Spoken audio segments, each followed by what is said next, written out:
നമസ്കാരം, ഞാൻ ഡോക്ടർ അഫീന. ഷിഹാബ് തങ്ങൾ ഹോസ്പിറ്റലിൽ പുതുതായി ജോയിൻ ചെയ്ത പൾമണോളജിസ്റ്റാണ്. ഇത് മഴക്കാലമാണ്. മഴക്കാലം ശ്വാസകോശ രോഗങ്ങൾ കൂടെ വളരെ സാധാരണയായി കാണുന്ന ഒരു കാലമാണ്.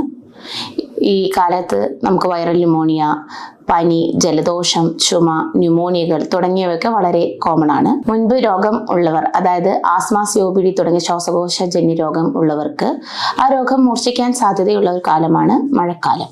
ആസ്മ എന്ന് വെച്ചാൽ ശ്വാസകോശത്തിൽ നീർക്കെട്ടും ചുരുക്കവും ഉണ്ടാവുന്ന ഒരു രോഗമാണ് ആസ്മ. ഇതുമൂലം രോഗിക്കുണ്ടാവുന്ന രോഗലക്ഷണങ്ങൾ നമുക്ക് നോക്കാം.